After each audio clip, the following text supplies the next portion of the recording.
Cameron here with White Off Endurance Training. So I'm just out enjoying the mountain bike again today and just trying to get it in here before we get our snows here in the Front Range of Colorado, because once the snows come in, obviously the trails will shut down. But the tip for today basically is one that I've come across with a lot of the athletes that I work with, is the light, you know, the lack of light, I guess, when wanting to try and get out after work from 9 to 5. You know, obviously most people working 9 to 5, you get out, you go to work, it's dark, and you come out and it's dark.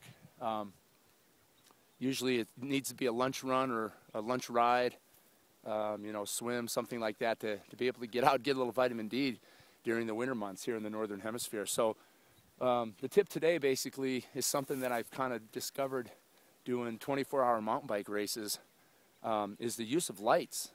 Actually, it's something that I really didn't utilize that much, but certainly, you know, with a lot of the athletes that I work with, having to work full time, I have really utilized lights actually, and it's actually makes it kind of fun, kind of different, and you're not always rushed. So this is just a system here that I've got on my bike that I'm using here tonight.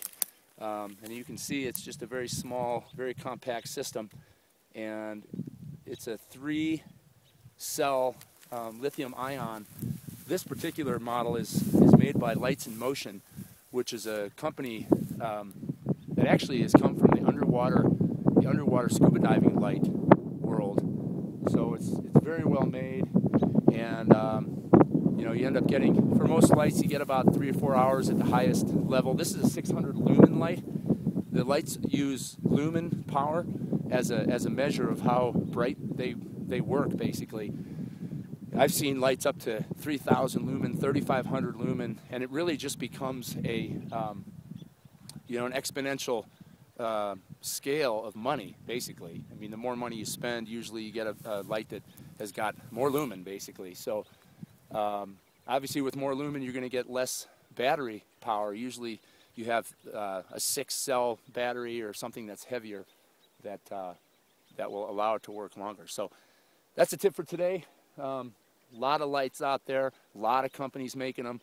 I think you just, you know, usually, like this one's good. I like one system on the handlebar, and I've also found when you have a helmet mounted light as well, it's good. Sometimes when you're coming through blind corners, you know, the handlebar obviously can't get there in time, and you're able to turn your head and get a good view of kind of what you're coming into. But you can use the lights on time trial bikes, cross bikes, road bikes. You know, obviously today I'm using it on a mountain bike. So yeah, maybe try that and see if that helps you out. Get out and get into the backcountry. All right, got a little guy here going by. So any questions, comments, whiteofendurancetraining.com. Thanks.